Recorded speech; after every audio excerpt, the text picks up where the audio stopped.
बिस्मिल्लाहिर्रहमानिर्रहीम। अस्सलाम वालेकुम। प्रोग्राम अल कलाम के साथ आपका मेज़बान मोहम्मद शुएब रज़ा हाज़िर खिदमत है।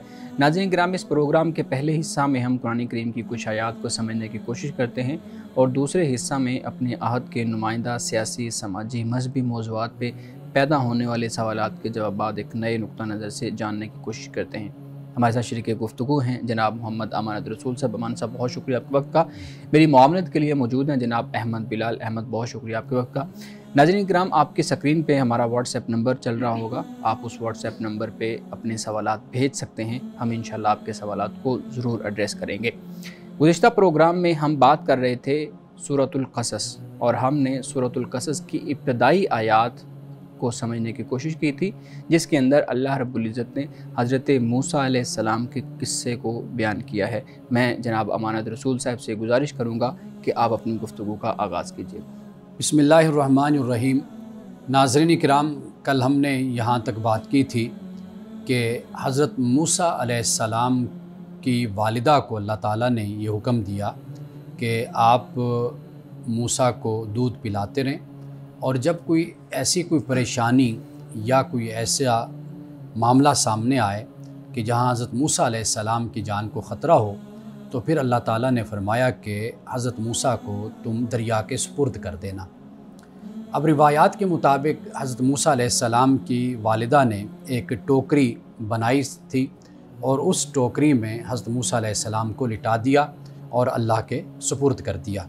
मालूम ये होता है कि हज़रत मूसा अलैहिस्सलाम की ये टोकरी कि जिसमें आपको डाला गया था, वो जाकर फ़िरौन के महल्लात में से किसी महल के करीब जाकर ये लग गई और इत्तफ़ाक से वहाँ पे फ़िरौन और उसकी जो बीवी हैं वो वहाँ पर सैर कर रहे थे।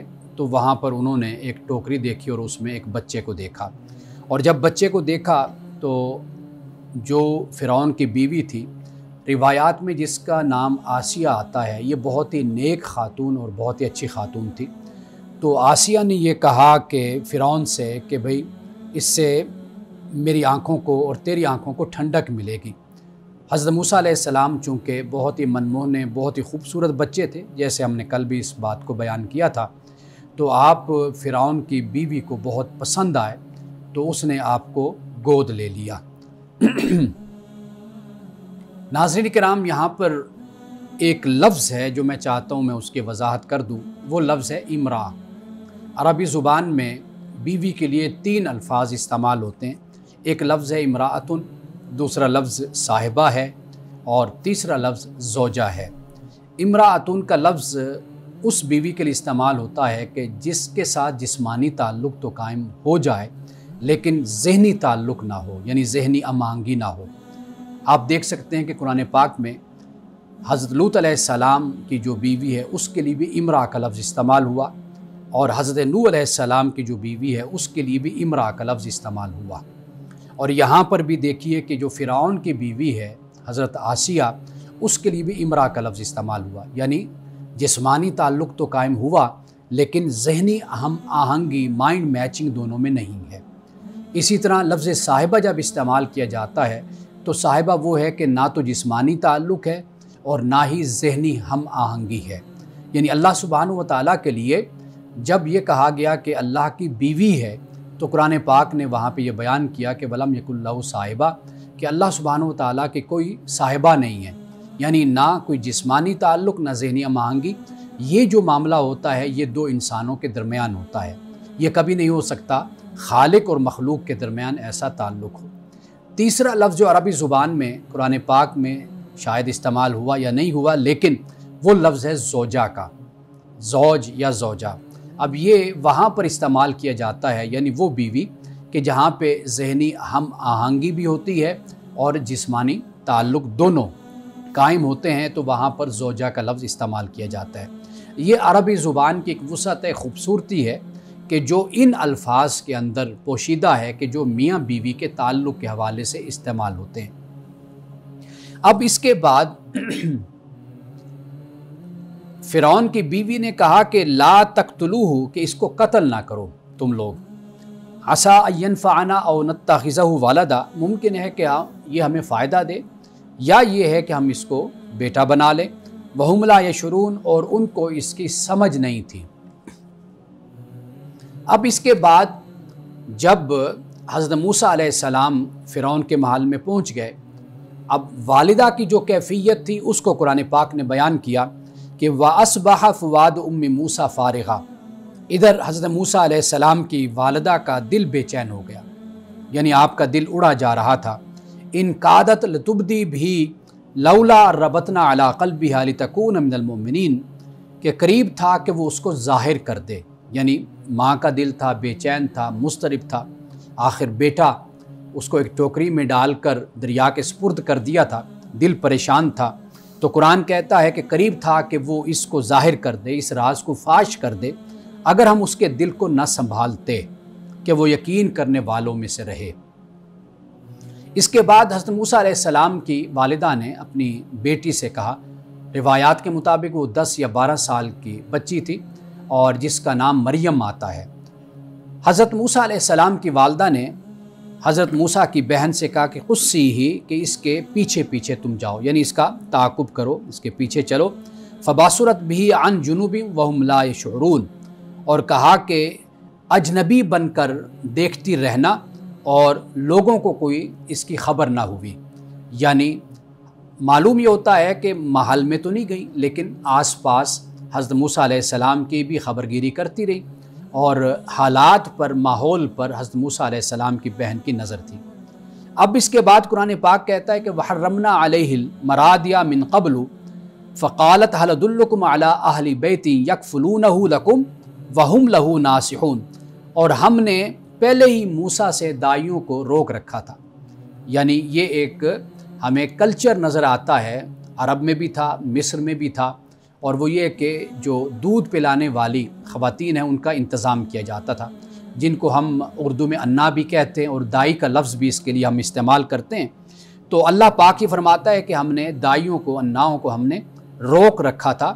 तो फिर लड़की ने कहा, फ़क़ालत, मूसा अलैहिस्सलाम की बहन ने, हल अदुल्लुकुम अला अहली बैत, क्या मैं तुम्हें एक घर के बारे में ना बताऊं, यकफ़ुलूनहु कि वो इसकी कफ़ालत करें, इस बच्चे की, वहुम लहू नासिहून, और वो इस बच्चे के बड़े खैर ख़्वाह हैं। यानी हज़रत मूसा अलैहिस्सलाम की बहन ने अपनी माँ की तरफ और उस ख़ानदान की तरफ ये इशारा किया था और कहा था कि भाई ये एक घर है कि जहाँ से तुम अन्ना का, दाई का इंतज़ाम कर सकते हो, और वो अच्छे लोग हैं, खैर ख़्वाह हैं। फ़रददनाहु इला उम्मिही कई तक़र्र आइनुहा, यहाँ पे 3 बातें अल्लाह पाक ने बयान फरमा दी हैं। एक तो फरमाया कि आँखों की ठंडक, यानी हमने मूसा को वापस उसकी माँ की तरफ लौटा दिया ताकि उसकी आँखें ठंडी हो जाएं। दूसरी बात ये बयान की कि वो गमगीन ना हो, दुखी ना हो, यानी यहाँ पर हुज़्न का लफ्ज़ इस्तेमाल किया कि वो अपने बेटे के बारे में कोई अंदेशों में न रहे, ख़दशों में न रहे। और तीसरी बात ये बयान की कि ताकि उसे मालूम हो जाए कि अल्लाह का वादा सच है। यानी अल्लाह सुब्हानहू व तआला ने हज़रत मूसा अलैहिस्सलाम की वालिदा की तरफ जो वही की या इल्हाम किया, तो अल्लाह सुब्हानहू व तआला अपने पैगम्बर के मुतालिक, अपने रसूल के मुतालिक जो फरमाता है वो सच होता है, वो हक़ होता है। जान की हिफाजत की ज़िम्मेदारी जब अल्लाह ले लेता है तो फिर उसकी जान को कोई नुकसान नहीं पहुंचा सकता। तो यहाँ पे ये फरमाया कि ताकि जान ले वो कि बेशक अल्लाह का वादा सच्चा है, वलाकिन्ना अक्सरहुम ला यालमून, लेकिन इनमें से अक्सर लोग ये बात नहीं जानते। नाज़रीन किराम, यहाँ वक्त हुआ चाहता है एक ब्रेक का, हमारे साथ रहिए।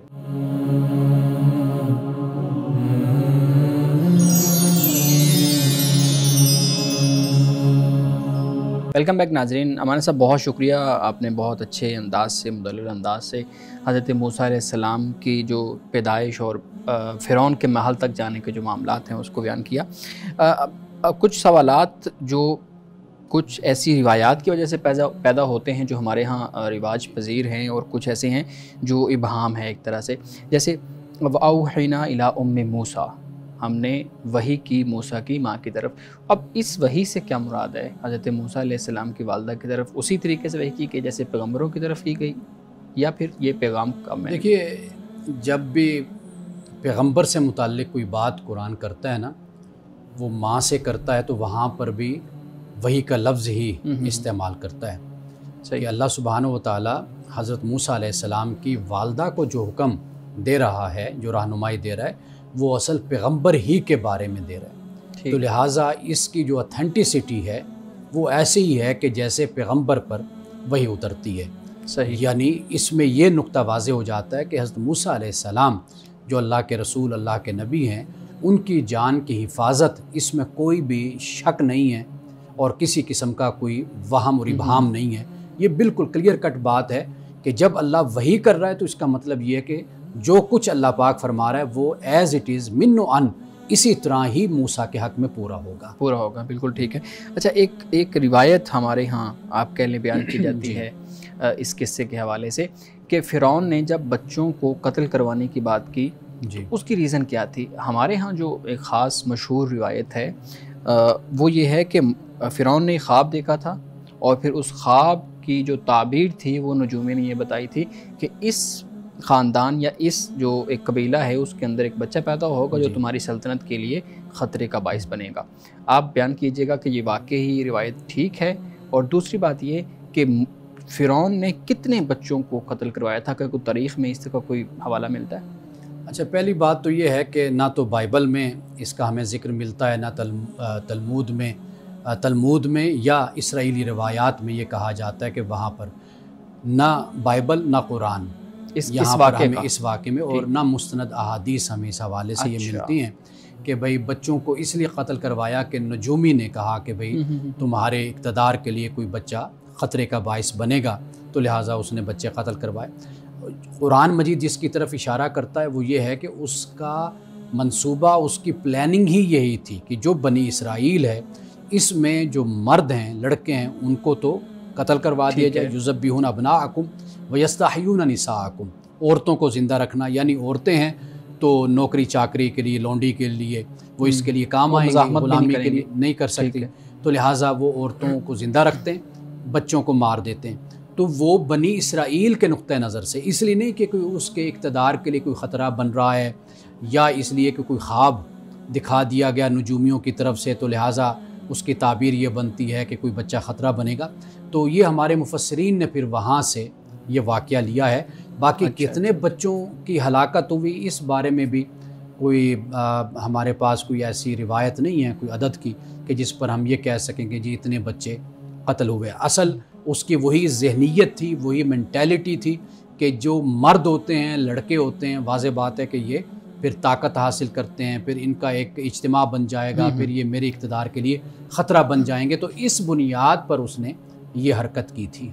बिल्कुल ठीक है। अच्छा मानी साहब, जब हम देखते हैं हज़रत हारून का भी आगे ज़िक्र आएगा सूरतुल क़सस के अंदर, अल्लाह रब्बुल इज़्ज़त जब हज़रत मूसा को कहते हैं कि उस दरबार में जाओ, तो वहाँ पे मैं पूछना ये चाहता हूँ कि हज़रत हारून हज़रत मूसा से छोटे थे या बड़े थे, और वो कैसे बच गए? यानी अब जैसे मूसा अलैहिस्सलाम के बचने का तो वाक़या कुरान ने बता दिया, जबकि दूसरी तरफ कुरान ही बयान करता है कि वो बच्चों को, लड़कों को मरवा देता था, तो हज़रत हारून कैसे बच गए?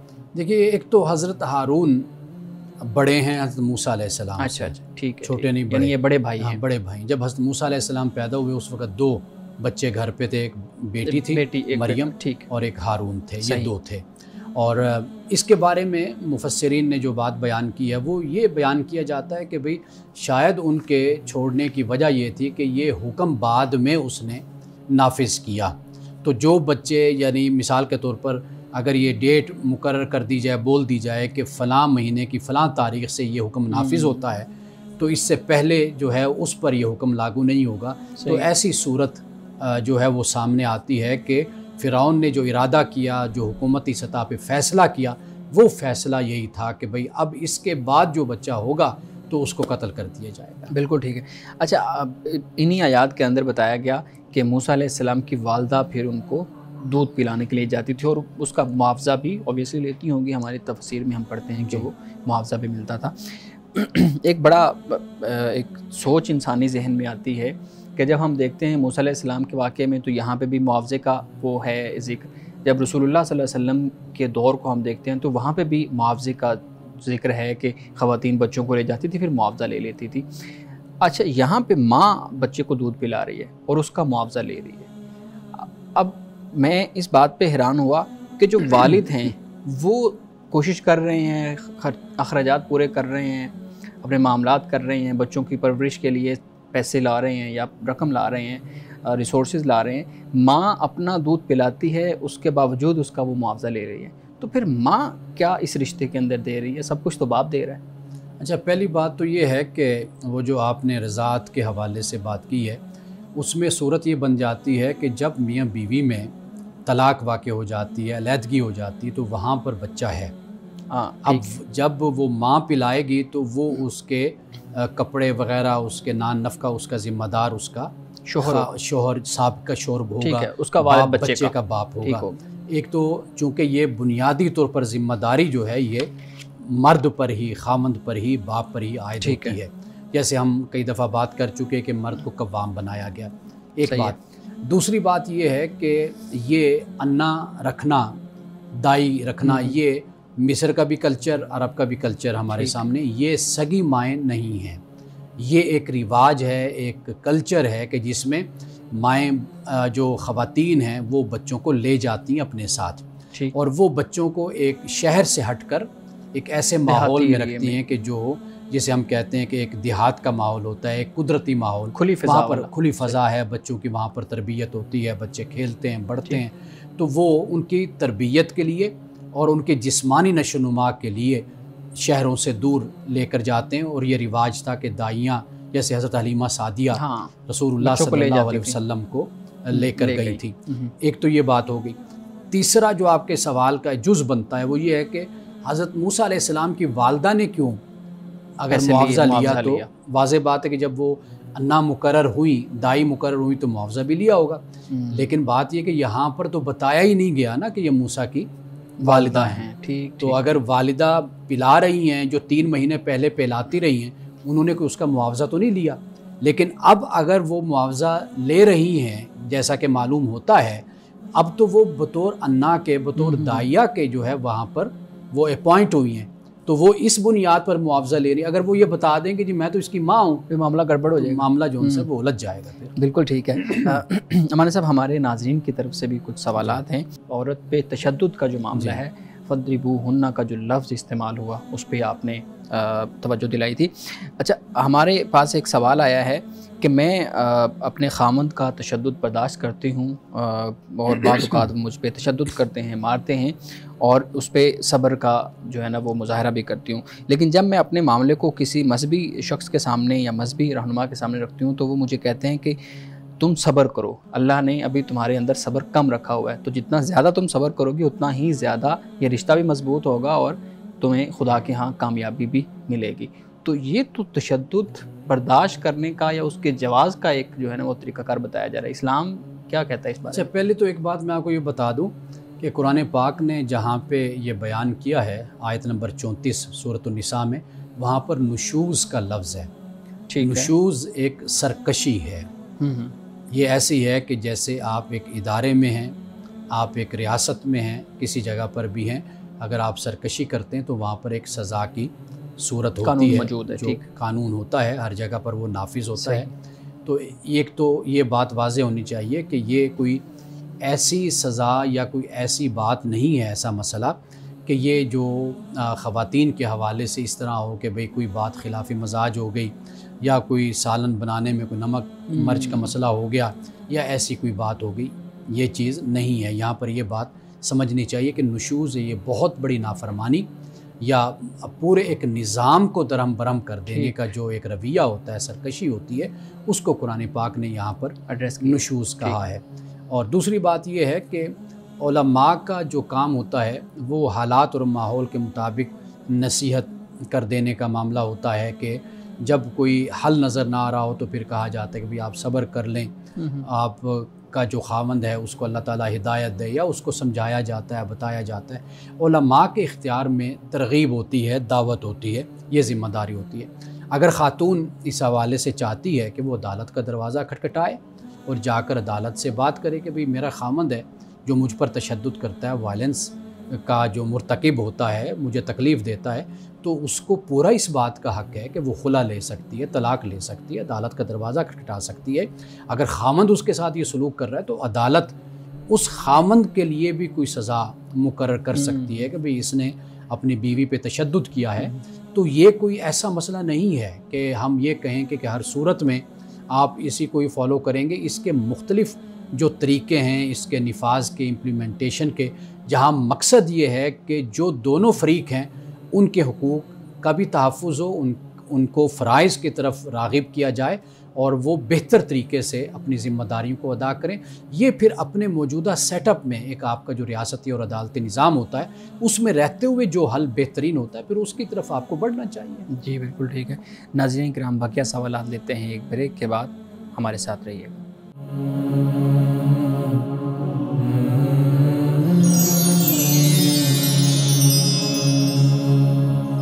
वेलकम बैक नाजरीन। अमाना साहब, एक और सवाल इसी से मुताल्लिक, चूँकि तशद्दुद की और इन चीज़ों की बात हो रही है तो एक और सवाल भी है कि ये जो नुशूज़ का लफ्ज़ आपने कहा कि बड़ी नाफरमानी, इसमें मर्द को ही ये हुक्म क्यों दिया गया है कि वो औरत के लिए, चलें हम तशद्दुद का लफ्ज़ नहीं इस्तेमाल करते, तादीबी कार्रवाई का हम लफ्ज़ इस्तेमाल कर लेते हैं जो छोटा लफ्ज़ है, ये सिर्फ मर्द को की क्यों हुक्म दिया गया है? औरत को क्यों नहीं हुक्म दिया गया कि मर्द जब नाफरमानी करे या मर्द जब मामला ख़राब करे तो तुम भी ये करो?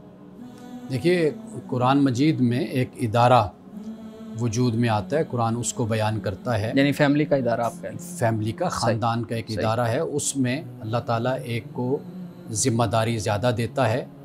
मर्द को अल्लाह ताला ने कव्वाम बनाया, माशी कफ़ालत का ज़िम्मेदार मर्द को बनाया। उसके माताहत अल्लाह ताला ने औरत और बच्चे ये रखे, यानी कि घर के अंदर जो हुकूमत और इक़्तिदार है वो माँ का है, औरत का है, बीवी का है, बच्चों की तरबियत करती है, घर को संभालती है। मर्द की जो ज़िम्मेदारी है वो इस इदारे के सरबराह की है कि वो माशी ज़िम्मेदारी को पूरा करता है। तो ये याद रखिए कि हर इदारे में, हर इंस्टीट्यूशन में किसी न किसी को बड़ा मान कर ही चला जाता है। ठीक है, वहाँ का निज़ाम इसी तरीके से ही चलता है। कभी ऐसा नहीं हो सकता कि आप इख्तियारात में और हर चीज़ में लोगों को बराबर करते हैं। तो वहाँ फिर क्या होता है, वो यही होता है कि फिर फसाद बर्पा होता है। तो ये अल्लाह ताला ने एक हिकमत के तहत ये तकसीम रखी है। तो उसमें फिर जो नुशूज़ का मामला है, तो वाज़ेह बात है कि अगर माताहत कोई नुशूज़ करता है, कोई सरकशी करता है, तो फिर वो सरबराह के इख्तियार में ही होता है कि वो उस सरकशी को ख़त्म करे और जो मसला है, जो तरीका है, उस तरीके से उस मसले को हल करे। ठीक है, लेकिन सवाल तो बुनियादी तौर पे वहीं पे है कि मर्द अगर सरकशी करता है या मर्द अगर कोई गलत काम करता है तो उसको पूछने की ज़िम्मेदारी किसकी है? वाज़ेह बात है कि कुरान पाक ने उसको बयान किया है। मिसाल के तौर पर कुरान ये कहता है कि इन खिफ्तुम शिकाका बैनिहिमा फबअसू हकमम मिन अहलिही व हकमम मिन अहलिहा, कि दोनों तरफ से जो सालिसी हैं वो बैठते हैं, बात करते हैं, मर्द को कंट्रोल करते हैं, उसको समझाते हैं। अगर ये सूरत नहीं है, अदालत का दरवाज़ा होता है, अदालत के पास औरत जा सकती है, तलाक का हक़ है उसको खुला का हक़ है। अगर मर्द को इस तरह की ज़्यादती उसके साथ कर रहा है जो बिल्कुल नाइंसाफ़ी है, तो अदालत उस मर्द को भी सज़ा, बल्कि पाकिस्तान में चंद केसेस ऐसे आए हैं कि जिसमें अदालत ने मर्द के ख़िलाफ़ फ़ैसला दिया है और उसको 6 महीने की कैद दी है या जुर्माना उस पर आयद किया है। अब तो इस पे कवानीन भी काफ़ी बन गए हैं। हमारे सब आखिरी सवाल जो हमारे नाज़रीन की तरफ से है, ये एक हमारी बहन का, खातून का सवाल है। वो कहती हैं कि मेरे शोहर की जो पहली बीवी थी जिसको उसने तलाक दे दी, अब मैं उसकी दूसरी वाइफ हूँ, सेकंड वाइफ, ये सवाल कर रही हैं। तो वो कहती हैं कि जो पहली बीवी थी वो हमारे दरमियान अब मामलात को ख़राब करने की कोशिश करती हैं। वो कभी मुझे कहती हैं कि आपका जो शोहर है उसका और मेरा सुलहनामा हो गया है, हम दोबारा से शादी कर रहे हैं, और कभी वो मुख्तलिफ़ तरह के इल्ज़ामात लगाती है माशरे में, हमारे ख़ानदान में। तो वो कहती हैं इसका कोई मुझे हल बता दें। इसका सादा और सिंपल हल ये है कि ख़ावंद के साथ अपने ताल्लुक़ को मज़बूत रखें, ठीक, और उस पर एतमाद करें और उसका एतमाद जीतें। उसके साथ अच्छी आपकी रिलेशनशिप और अच्छा ताल्लुक़ आपका उसके साथ होना चाहिए। बाकी इस तरह की जो ख़बरें और बातें होती हैं इन पर कान नहीं धरना चाहिए, क्योंकि अक्सर तौर पर जो आसपास के लोग होते हैं और ख़ास तौर पर जिसकी तरफ इस खातून ने इशारा किया, तो अगर उसकी तरफ से कोई ऐसी प्रॉब्लम पैदा की जा रही है पहली बीवी की तरफ से, तो वाज़ेह बात है कि उसकी बुनियाद वही मुखालिफत है, हसद है, वही सब कुछ है। तो लिहाजा अगर ज़िंदगी सुकून से गुजारनी है तो इधर उधर की बातों पर कान धरने के बजाय सिर्फ़ जिसके साथ ज़िंदगी गुजारी जा रही है उसके साथ ही एतमाद और मोहब्बत का ताल्लुक़ वो कायम करें। जी बिल्कुल ठीक है, बहुत शुक्रिया अमान साहब। बिलाल साहब, आपके पास भी कुछ सवालात होंगे, प्लीज़ अमान साहब सामने रखिएगा। जी सर, मैं ये पूछना चाहूँगा कि एक शख्स अहनाफ के वक्त के मुताबिक ज़ोहर की नमाज़ अदा करता है ताख़ीर से, और फिर वही शख्स शवाफ़े के वक्त के मुताबिक असर की नमाज़ अदा करता है क्योंकि असर का वक्त जल्दी शुरू हो जाता है। तो ये बताइएगा कि उस शख्स के लिए क्या ऐसा करना जायज़ है कि वो दोनों नमाज़ें मुख्तलिफ़ आइम्मा कराम के बताए हुए वक्त के मुताबिक अदा करें? जब पहली बात तो ये कि नमाज ना तो हनफी है न शाफ़ी, ये हज़रत आदम अलैहिस्सलाम से नमाज जो है ये राइज है। जी। उम्मत नमाज पढ़ती आई है, हर नबी की उम्मत, अम्बिया अलैहिस्सलाम ने भी नमाज़ पढ़ी है। तो नमाज किसी इमाम की नहीं है, उनकी रहनुमाई है, उनकी तहकीक है, रिसर्च है कि उन्होंने हमें बताया। अब रसूलुल्लाह सल्लल्लाहु अलैहि वसल्लम का जो तरीका हमारे सामने आता है, अब आप ये देख लीजिए कि आप अलैहिस्सलाम ने जमा बैन सलातैन भी किया, यानी ज़ोहर और असर को इकट्ठा पढ़ा। और एक तो मुसाफिर के लिए है ना कि जो सफ़र करता है तो उसको इजाज़त दी गई कि वो दो नमाज़ों को इकट्ठा कर ले। मसलन ज़ोहर का वक्त है तो असर को साथ जोड़ ले, या असर का है वक्त तो ज़ोहर को असर के साथ मिलाकर पढ़ ले। ये हमें सफ़र के लिए तो किताबों में मौजूद है, लेकिन हम अहादीस में ये भी देखते हैं कि आम ज़िंदगी में भी रसूलुल्लाह सल्लल्लाहु अलैहि वसल्लम ने ऐसा किया है, दोनों नमाज़ों को आपस में मिला लिया है। तो हम इस तकसीम में जाने के बजाय कि ये हनफी टाइम है या ये शाफ़ी टाइम है, हम ये देखें कि रसूलुल्लाह का ये भी एक तरीका मौजूद है कि आपने दोनों नमाज़ों को इकट्ठा भी अदा किया है। तो कई दफ़ा ऐसी मुश्किल पेश आ जाती है, मसरूफ़ियत है, कोई फंक्शन है, कोई इजलास है, कोई मीटिंग है, कोई प्रोग्राम है, कि उसमें अगर आप एक वक्त में नमाज अगर पढ़ लेते हैं तो दूसरे वक्त की नमाज, दूसरी नमाज के लिए प्रोग्राम को अरेंज करना बड़ा मुश्किल हो जाता है। तो आप क्या करते हैं, पहले ही दो नमाजें इकट्ठी अदा जमा बैन सलातैन कर लेते हैं। तो बिल्कुल इसकी इजाज़त है, किया जा सकता है।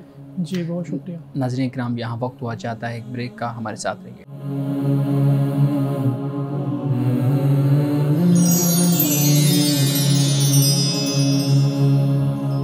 वेलकम बैक नाज़रीन।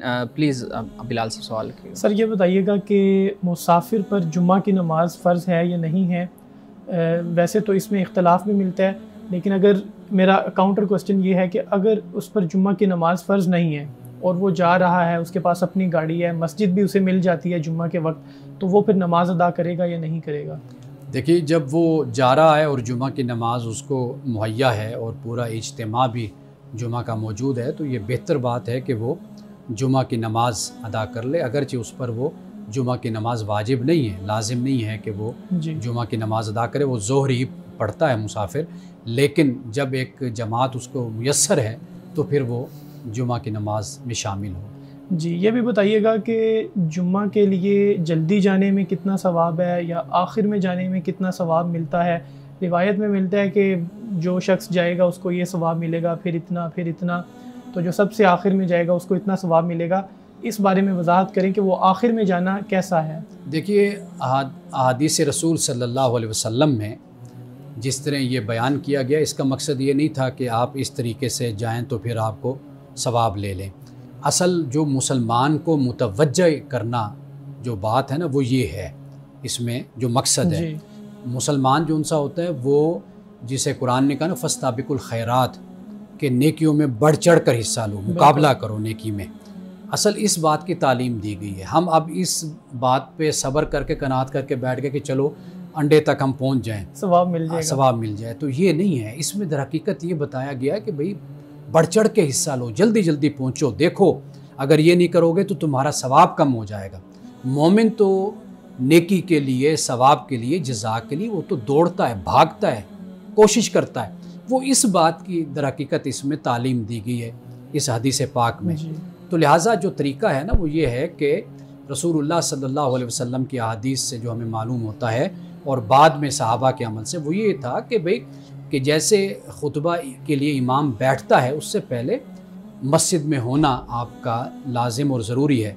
अब हमारे यहाँ ये होता है कि एक अज़ान पहले होती है, उसके बाद फिर उर्दू में खुतबा होता है, फिर उर्दू के खुतबे के बाद फिर जो है वो अज़ान होती है, फिर इमाम जो उनसे है वो आकर बैठता है खुतबे के लिए। ऐसे ही है ना, यानी अरबी खुतबे के लिए आकर वो बैठता है। असल ये जो खुतबा था ये सहाबा के ज़माने में था और ये रसूलुल्लाह सल्लल्लाहु अलैहि वसल्लम के ज़माने में था। असल जो तालीम है वो ये है कि आप खुतबे से पहले आकर अपना कारोबार बंद करके आप आ जाएं, बैठ जाएं, और जब इमाम बैठे तो उस वक्त आप पूरी तवज्जो के साथ उसकी गुफ्तगू को और उसके खुतबे को सुनें और उसमें जो तालीम दी गई है उसको आप ज़हन नशीन करें, ताकि आप अपनी अमली ज़िंदगी, आइंदा ज़िंदगी उसके मुताबिक आप गुजारें। जी, ये बताइएगा, क्या नमाज में औरत को इमाम बनाया जा सकता है? देखिए, जो हमारे यहाँ जो रिवायत और तरीक़ा है, सुन्नत है, जो हम देखते हैं उम्मत में, ज़्यादा जो ज़िम्मेदारी है वो मर्द के सुपुर्द की गई है, इसलिए कि बहुत से ऐसे अवारिज़ हैं तभी किस्म के कि जिस पर अगर औरत को इमाम मुकर्रर कर दिया जाए तो वो बड़ी मुश्किलात पैदा होंगी, डिसिप्लिन मुतासर होता है, निज़ाम मुतासर होता है। इसलिए ये ज़िम्मेदारी मर्द के सुपुर्द की गई कि वो ये अदा करे, यानी इमाम वो बने। लेकिन एक्सेप्शनल केसेस में, जैसे डॉक्टर हमीदुल्लाह साहब ने अपनी किताबों में लिखा है कि रसूलुल्लाह ने एक मस्जिद में एक औरत को इमाम मुकर्रर किया था और उस मस्जिद के जो मुअज्जिन थे वो सहाबी थे। डॉक्टर हमीदुल्लाह ये लिखते हैं कि अगर वो सहाबी अजान दिया करते तो वाज़ेह बात है नमाज भी फिर वहीं पढ़ा करते होंगे, तो अजान देकर ये तो नहीं ना वहाँ से चले जाते हों। तो वो सैयदना फ़ारूक आज़म के ज़माने तक उस मस्जिद में वो खातून इमाम रही। ये मिसालें हमारे सामने हैं। एक्सेप्शनल सूरत में ये होता है कि कई मरतबा ऐसे होता है कि एक औरत बड़ी उम्र की है, आलिमा है, फाजिला है, लेकिन मर्द जो हैं वो ना उस उम्र के लिहाज से हैं, ना वो इल्म और फजल में उस जैसे हैं, तो फिर वो इमामत करा देती है। लेकिन उम्मत का जो राइज अमल है वो यही है कि मर्द ही इमामत कराता है। जी, ये बताइएगा कि अगर कोई शख्स मस्जिद में बैठकर दफ्तरी काम करता है या स्टूडेंट्स अपनी यूनिवर्सिटी की मस्जिद में बैठ के अपना काम करते हैं, तो मस्जिद में बैठकर ये सारे काम करना, लैपटॉप, मोबाइल्स वगैरह इस्तेमाल करना, क्या दुरुस्त अमल है? जी बिल्कुल, मस्जिद में बैठकर वो कर सकता है। और रसूलुल्लाह सल्लल्लाहु अलैहि वसल्लम के ज़माने में मस्जिद में तो खेल भी होते थे, मुकाबले भी होते थे और सहाबा देखा करते थे, तो इस तरह की कोई पाबंदी नहीं है। पाबंदी असल में ये है कि जो मुखर्रब अखलाक या फ़ोहश या गैर अखलाक की गैर इस्लामी जो मसरूफ़ियात सरगर्मियाँ हैं वो मस्जिद में नहीं की जानी चाहिए, बल्कि वो किसी जगह भी नहीं की जानी चाहिए। लेकिन मस्जिद का अपना एक तकद्दुस, एक एहतराम है, उसका ख्याल किया जाना चाहिए। बाज़ औक़ात ऐसा होता है कि कान में हैंड फ्री लगी हुई है और अजान हो रही है, बंदे को सुनाई नहीं देती, तो अजान होने के बाद पता चलता है कि मैंने तो अजान यानी मिस कर दिया, नहीं सुन सका, तो ये इससे कोई गुनाह मिलेगा अगर बंदा अजान ना सुने और हैंड फ्री लगी हो कानों में? देखिए, वाज़ेह बात है कि जब उसको पता ही नहीं चला, तो जब उसको पता ही नहीं है तो वो गुनाहगार कैसे होगा? तो गुनाह तो तब ही होता है ना इंसान कि जब जानबूझकर कोई फेल सरअंजाम दे रहा होता है। तो बाकी ये है कि इसमें भी कोई हर्ज नहीं है कि अगर उसने हैंड फ्री लगा रखी है तो अजान का जवाब देना ये कोई फ़र्ज़ तो है नहीं, एक अच्छा अमल है कि अजान का जवाब दिया जाए। अगर वो इससे महरूम रहा है तो अगर जानबूझकर भी वो हैंड फ्री लगाए रखे तो फिर भी इससे कोई गुनाह नहीं, कोई लाजिम नहीं है। जी ठीक है, ये भी आप वाज़ेह फरमाइएगा कि औलाद अगर नमाज नहीं पढ़ती तो वालिदैन उन पर जबर कर सकते हैं, सख्ती कर सकते हैं, और वो किस हद तक कर सकते हैं, या वालिदैन से कोई पूछ होगी क़यामत के दिन? जब बच्चे जवान हो जाते हैं ना, बालिग हो जाते हैं, आकिल हो जाते हैं, तो वालिदैन को फिर चाहिए कि हिकमत के साथ बच्चों को तरगीब देते रहें और तालीम देते रहें। बिल्कुल गाफिल हो जाना वालिदैन का अपनी औलाद के अमल से, ये उनके लिए क़यामत के दिन बाज़ पुरसी का बाइस बनेगा। तो वालिदैन अगर औलाद जवान है तो तरगीब देती रहे, दावत देती रहे अपने अमल के ज़रिए से, अपने कौल के ज़रिए से। हाँ, जब औलाद छोटी होती है तो फिर वालिदैन को ये हक़ होता है कि हिकमत के तहत अगर सख्ती करे तो वो सख्ती भी कर सकते हैं। और क़यामत के दिन हर एक का हिसाब अलग अलग ही होगा, ये नहीं पूछा जाएगा कि आपके बेटे या बेटी ने नमाज क्यों नहीं पढ़ी। देखें, अगर वालिदैन की ज़िम्मेदारी के दायरे में वो आते हैं एक उम्र की हद तक, तो वालिदैन ज़िम्मेदार उसके होंगे। जब औलाद बालिग हो गई तो फिर भी मैं ये कह रहा हूँ कि रग़बत दिलाना, दावत देना। आप देखिए कि हम लोगों को भी तो रग़बत दे रहे हैं, दावत दे रहे हैं, बुला रहे हैं, तो हम अपनी औलाद को क्यों इससे महरूम रखें? तो ये ज़िम्मेदारी बदरजे औला वालिदैन की फिर होती है कि वो हर उम्र में अपनी औलाद को राग़िब करते रहें और तवज्जो दिलाते रहें। जी, हमारे सब आज की हदीस मुबारक बयान कीजिए। हज़रत अबू सईद खुदरी रज़ियल्लाहु ताला अन्हु से रिवायत है, आप फरमाते हैं कि समय तो रसूलुल्लाह सल्लल्लाहु अलैहि वसल्लम यक़ूलु, मैंने रसूलुल्लाह से ये फरमाते हुए सुना कि खैरुल मजालिस अवसउहा, कि अच्छी मजालिस यानी अच्छी मीटिंग्स वो हैं जो कुशादा खुली खुली हों। यानी अब इससे दो बातें मुराद हो सकती हैं। एक तो ये है कि कभी भी इस अंदाज से नहीं बैठना चाहिए कि जगह तंग हो जाए, यानी इंसान को चाहिए कि वो खुला खुला होकर कुशादा होकर बैठे एक मजलिस में। एक बात तो ये हो गई। दूसरी बात औसउहा से मुराद ये है कि कुशादा दिली इंसान के अंदर होनी चाहिए कि जब आप किसी मजलिस में बैठे हैं तो दूसरों को अच्छे तरीके से वेलकम कहें और दूसरों से जो बात सुने उस पर भी उनको आप वेलकम कहें और उनकी हौसला अफजाई करें। यानी ये तरीका मजलिस में कभी नहीं होना चाहिए कि जगह को भी तंग करके हम बैठ जाएं, दूसरों को जगह ना दें, या फिर ये तरीका कि हम ये चाहें कि हमारी ही बात को सुना जाए और हमारी ही बात को कबूल किया जाए और इसके अलावा ना किसी की सुनी जाए और ना किसी को ये हक़ दिया जाए कि वो कोई बात कह सके। तो रसूलुल्लाह ने इन मजालिस को पसंद नहीं फरमाया और उन मजालिस को पसंद फरमाया कि जो मजलिसें कुशादा हैं और खुली हैं। अमान साहब बहुत शुक्रिया आपके वक्त का, आपके मुतल्लिक़ गुफ्तगू का। बहुत शुक्रिया बिलाल साहब आपके वक्त का। नाज़रीन किराम, इस दुआ के साथ अपने प्रोग्राम का इख्तिताम करेंगे। अल्लाह रब्बुल इज़्ज़त हुस्न कलाम और तासीर कलाम अता फ़रमाए, हमारी ज़ुबान की गिरों को खोल दे और सुनने वालों तक खैर का पैगाम पहुँचे। इजाज़त दीजिए, खुदा हाफिज़।